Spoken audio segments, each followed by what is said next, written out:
ಎಲ್ಲರಿಗೂ ನನ್ನ ನಮಸ್ಕಾರಗಳು. ಮೇ 10ನೇ ತಾರೀಕು ಅಂದರೆ ವೈಶಾಖ ಮಾಸದ ಅಮಾವಾಸ್ಯೆಯ 3ನೇ ದಿನದಂದು ನಾವು ಬಸವ ಜಯಂತಿಯನ್ನು ಆಚರಿಸುತ್ತೇವೆ.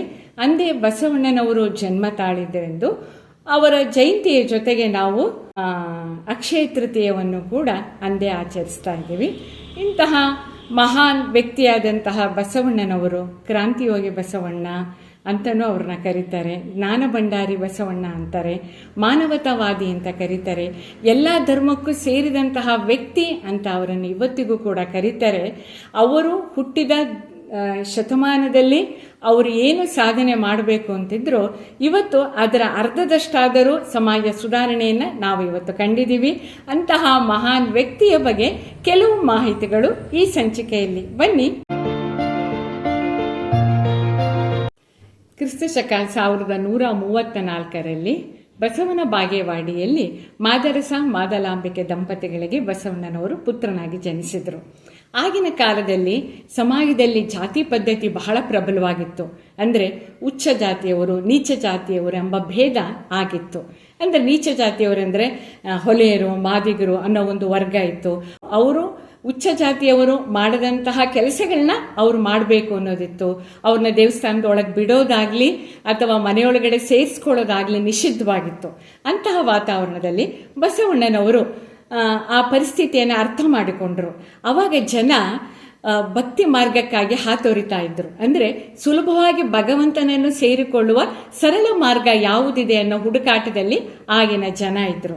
ಇದನ್ನು ಅರಿತಂತಹ ಬಸವಣ್ಣನವರು ಸಾಮಾನ್ಯ ಜನರಿಗಾಗಿ, ಅಂದರೆ ಅಕ್ಷರ ಬಲ್ಲದವರು ಅನಕ್ಷರಸ್ಥರು ಕೂಡ ಸುಲಭವಾಗಿ ಅರ್ಥ ಮಾಡಿಕೊಂಡು ಅವರು ದೇವರನ್ನ ಸೇರಿಕೊಳ್ಳುವ ಸಮೀಪವಾದ ಮಾರ್ಗಕ್ಕಾಗಿ ಅವರು ಕೆಲವು ವಚನಗಳನ್ನ ರಚಿಸಿದ್ರು. ವಚನಗಳ ಮೂಲಕ ಜನರಿಗೆ ಅದನ್ನು ಅರ್ಥ ಮಾಡಿಸಿದ್ರು. ಅಂದರೆ ಕೇವಲ ಮಂತ್ರ ಪೂಜೆಗಳಿಂದ ಮಾತ್ರ ನಾವು ಭಗವಂತನನ್ನು ಸೇರುವ ಹಾದಿಯಲ್ಲ. ನಾವು ಮಾಡುವ ಪ್ರತಿಯೊಂದು ಕೆಲಸದಲ್ಲೂ ದೇವರನ್ನ ಹುಡುಕಬೇಕು. ನಮ್ಮ ದೇಹ ದೇವಾಲಯವಿದ್ದಂತೆ. ದೇಹದಲ್ಲಿರುವ ಎಲ್ಲ ಅಂಗಾಂಗಗಳನ್ನು ಸಮರ್ಪಕ ರೀತಿಯಲ್ಲಿ ಒಳ್ಳೆಯ ಕೆಲಸಗಳಿಗೆ ಬಳಸಿಕೊಂಡ್ರೆ ಸಾಕು, ನಾವು ಪರಮಾತ್ಮನಿಗೆ ಹತ್ತಿರವಾಗ್ತೀವಿ ಅಂತ ಅಂದ್ಕೊಂಡು ಸುಮಾರು ಅವರು ಸಾವಿರಾರು ವಚನಗಳನ್ನ ಅವರು ಬರೆದ್ರು. ವಚನಗಳು ಎಷ್ಟೊಂದು ಸರಳವಾಗಿತ್ತು ಅಂದರೆ ಆಗಿನ ಸಮಾಜದ ಜನ ಇದನ್ನು ಅರ್ಥ ಮಾಡಿಕೊಂಡ್ರು. ಹೌದಲ್ವಾ, ಒಳ್ಳೆಯ ಕೆಲಸದಿಂದ ಒಳ್ಳೆಯ ಮಾರ್ಗದಿಂದ ನಾವು ಭಗವಂತನನ್ನೇ ಸೇರ್ಕೊಳ್ಬೇಕು ಅನ್ನೋ ಒಂದು ಅರಿತ್ರವರು ಬೇಗ ಇವರು ಜನರಿಂದ ಆಕರ್ಷಿತರಾದರು. ಜನ ಇವರ ವಚನಗಳನ್ನು ಒಪ್ಕೊಂಡ್ರು. ಇವರ ವಚನಗಳು ಸಮಾಜದಲ್ಲಿ ಹೊಸ ಕ್ರಾಂತಿಯನ್ನೇ ತಂದವು. ಅಂದರೆ ಆವಾಗ ಅಂತರ್ಜಾತೀಯ ವಿವಾಹ ಕೂಡ ನಿಷಿದ್ಧವಾಗಿತ್ತು. ಆವಾಗ ಬಸವಣ್ಣನವರು ಮನುಷ್ಯರಾಗಿ ಹುಟ್ಟಿದ ಮೇಲೆ ಎಲ್ಲರೂ ಒಂದೇ, ಎಲ್ಲ ದೇಹದಲ್ಲಿ ಹರಿಯೋ ರಕ್ತ ಕೂಡ ಒಂದೇ, ನಮ್ಮಲ್ಲಿ ಯಾಕೆ ಭೇದ ಭಾವ ಅಂತ ಹೇಳಿಬಿಟ್ಟು ಇವರೇ ಬ್ರಾಹ್ಮಣ ಕನ್ಯೆಯನ್ನು ಅಥವಾ ಹೊಲೆಯ ಮಾದಿಗರ ವರನನ್ನ ಇಬ್ಬರನ್ನು ಸೇರಿಸಿ ಮದುವೆ ಮಾಡಿಸಿದ್ರು. ಆಮೇಲೆ ತಾವೇ ಸ್ವತಃ ಹೊಲೆಯ ಅಥವಾ ಮಾದಿಗರ ಮನೆಗೆ ಹೋಗಿ ಊಟ ಮಾಡಿದ್ರು. ಮತ್ತು ನೀವು ಮಾಡುವ ಕೆಲಸದಲ್ಲಿ ದೇವರನ್ನ ಹುಡುಕಬೇಕು ಅನ್ನೋದನ್ನ ಜನರಿಗೆ ಅರ್ಥ ಮಾಡಿಸಿದ್ರು. ಅದರಲ್ಲಿ ಅವರು ರಚಿಸಿರುವ ಎಷ್ಟೋ ವಚನಗಳಲ್ಲಿ ಒಂದು ವಚನ ಇವತ್ತಿಗೂ ಕೂಡ ಬಹಳ ಜನಪ್ರಿಯವಾಗಿದೆ. ಅಂದರೆ ನಾವು ಚಿಕ್ಕವರಿರುವಾಗ ಶಾಲೆಯಲ್ಲಿ ಕಲಿತಂತಹ ವಚನ ಒಂದಿದೆ. ಅದು ಕಲಬೇಡ ಕೊಲಬೇಡ ಹುಸಿಯ ನುಡಿಯಲು ಬೇಡ, ಅನ್ಯರ ಕಂಡು ಅಸಹ್ಯ ಪಡಬೇಡ, ತನ್ನ ಬಣ್ಣಿಸಬೇಡ, ಇತರರನ್ನು ಹಳೆಯಬೇಡ, ಇದೇ ಅಂತರಂಗ ಶುದ್ಧಿ, ಇದೇ ಬಹಿರಂಗ ಶುದ್ಧಿ.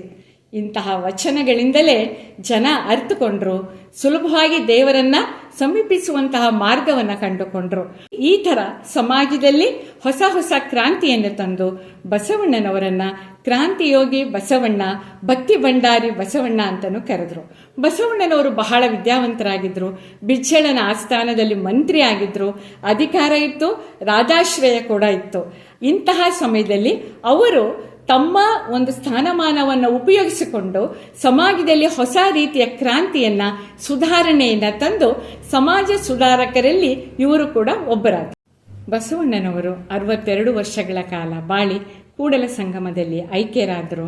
ಇವರು ಅನುಭವ ಮಂಟಪವನ್ನು ಕೂಡ ಸ್ಥಾಪಿಸಿದರು. ಅಂದರೆ ಶರಣೆಯರು ಶಿವಶರಣರು ಎಲ್ಲರೂ ಒಟ್ಟಾಗಿ ಸೇರಿ ಒಂದು ಸಮಾಜದಲ್ಲಿ ಇರುವಂತಹ ರೀತಿ ನೀತಿಗಳು ಯಾವ್ಯಾವ ಬದಲಾವಣೆಗಳಾಗಬೇಕು ಏನು ಅನ್ನುವುದರ ಬಗ್ಗೆ ಎಲ್ಲರೂ ಒಟ್ಟಾಗಿ ಕುಳಿತುಕೊಂಡು ಸೇರಿಸುವಂತಹ ಚರ್ಚೆ ಮಾಡುವಂತಹ ಒಂದು ಜಾಗವಾಗಿತ್ತು.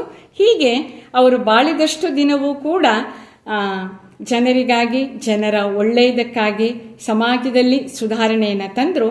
ಅಂತಹ ಮಹಾನ್ ವ್ಯಕ್ತಿ ಆ ಶತಮಾನದಲ್ಲಿದ್ದು ಇವತ್ತು ನಾವು 21ನೇ ಶತಮಾನದಲ್ಲಿದ್ದರೂ ಕೂಡ ಅವರು ನೋಡಿ ಅವರ ಶತಮಾನದಲ್ಲಿ ಅವರು ಏನು ಬದಲಾವಣೆ ತರಬೇಕು ಅಂತ ಬಯಸಿದ್ರು, ಇವತ್ತು ನಾವು ಅದರ ಅರ್ಧದಷ್ಟಾದರೂ ನಾವು ಬದಲಾವಣೆ ನೋಡಿದ್ದೀವಿ. ಇವತ್ತು ದೇವಾಲಯದಲ್ಲಿ ಯಾವ ಜಾತಿ ಪದ್ಧತಿ ಕೂಡ ಇಲ್ಲ. ಇವತ್ತು ವಿವಾಹದಲ್ಲಿ ಕೂಡ ಮನಸ್ಸು ಇಷ್ಟಪಟ್ಟವರನ್ನ ಯಾವ ಜಾತಿ ಕುಲ ಅಂತ ನೋಡದೇನೆ ಮದುವೆ ಮಾಡಿಕೊಳ್ಳುವಂತಹ ಒಂದು ಪರಿಸ್ಥಿತಿ ಇವಾಗಿನ ಸಮಾಜದಲ್ಲಿ ನಿರ್ಮಾಣ ಆಗಿದೆ. ಮತ್ತು ದೇವರನ್ನು ಸುಲಭವಾಗಿ ಹುಡುಕುವಂತಹ ಮಾರ್ಗಗಳು ಯಾವುದಂತನೂ ಕೂಡ ಜನರಿಗೆ ಗೊತ್ತಾಗಿದೆ. ಈ ಮೂಲಕ ಬಸವಣ್ಣನವರ ವಚನಗಳು ಇವತ್ತು ಸ್ವಲ್ಪ ಮಟ್ಟಿಗಾದರೂ ಕೂಡ ನಮ್ಮ ಜನಜೀವನದಲ್ಲಿ ಅದು ಒಳ್ಳೆಯ ರೀತಿಯಲ್ಲಿ ಕೆಲಸ ಮಾಡಿದೆ ಅಂತ ಹೇಳಬಹುದು. ಅಂತಹ ಮಹಾನ್ ವ್ಯಕ್ತಿಯನ್ನ ನೆನೆಸ್ಕೊಂಡು ಅವರನ್ನು ಪೂಜಿಸಿ ಅಂತಹ ವ್ಯಕ್ತಿ ಮತ್ತೊಮ್ಮೆ ಹುಟ್ಟಿ ಬರಲಿ ಅಂತ ದೇವರಲ್ಲಿ ಕೇಳ್ಕೊಳ್ತಾ ನನ್ನ ವ್ಲಾಗಿನ ಮುಖಾಂತರ ಅಂತಹ ಕ್ರಾಂತಿಯೋಗಿ ಬಸವಣ್ಣನವರಿಗೂ ಕೂಡ ನಮಸ್ಕರಿಸುತ್ತಾ ನನ್ನ ಮಾತನ್ನು ಮುಗಿಸ್ತಾ ಇದ್ದೀನಿ. ನಮಸ್ಕಾರ.